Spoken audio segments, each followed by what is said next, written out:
Bro Suryavamsa படத்துல வர்ற love சீனா உங்க ஸ்டைல ஃபன்னா பண்ணுங்க ப்ரோ. அடா அத ஆல்ரெடி எடுத்தாச்சுங்க. எல்லாரும் ஃபன்னா மட்டும் பாருங்க, கிறுன்னு பாருங்க. என்ன கல்யாணம் பண்ணிக்கிறீங்களா? கல்யாணம் முடிக்க போறியா? நானே கட்டப்பீடி பறக்கிட்டு பிளாட்பாரத்துல படுத்து கிடக்குற பையன் என்ன வந்து கல்யாணம் முடிக்கிறீங்க? வாவியா? நான் கேட்ட கேள்விக்கு நீங்க இன்னும் பதிலே சொல்லலையே. ஏய் இல்ல ஆமா கேக்குறேன். என்ன கல்யாணம் முடிச்சு நீ என்ன பண்ண போறா? என்ன பண்ண போறா? என் கூட சேர்ந்து கட்டப்பீடி தான் பறக்கணும். இங்க பேரு வம்பா சொல்றேன், வாழ்க்கை கெடுத்து கிடாது. சீரலையும் செங்கல் வந்து போடுவா பார்த்துக்க. பாரு ஒன்னேன்னு சொல்றேன், நல்ல படிச்ச பையனா பார்த்து கல்யாணம் பண்ணி சந்தோஷமா சரியா? சரி கிளம்பு, சாப்பிட்டு போட்டு தூங்க பாப்போம். போ வீட்டு போ. படிப்பு பட்டம்லாம் பார்த்து முன்னுரிமை கொடுக்கறதுக்கு காதல் ஒண்ணு எம்ப்ளாய்மெண்ட் எக்ஸ்சேஞ்ச் இல்லைங்க, அது மனசை பார்த்து வர்ற விஷயம். சொல்ல சொல்ல கேட்கவும் மாட்டிக்கா. எம்ப்ளாய்மெண்ட் எக்ஸ்பிளாய்மெண்ட்டுங்க என்ன கதைன்னு தெரியல.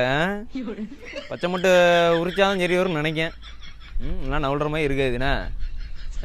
இதுதான் உங்க பதிலா? இல்ல, உங்க மனசுல வேற ஏதோ ஒரு காரணம் இருக்கு, நீங்க அதை மறைக்கிறீங்க. வேற என்ன காரணம்? ஏற்கனவே 2 பேரை லவ் பண்றாள், மூணாவது நீ வேற வந்துட்டு 3 பேர் சேர்ந்து கழுத்து அறுத்து போடுறதுக்கா? நீ யோசிக்கிற பார்த்தா இடத்த விட்டு காலி பண்ற மாதிரி தெரில. இருப்பு ஒரு 2 செகண்ட்ல வரேன், பச்சை மட்டையை உரிச்சிட்டு வரேன்.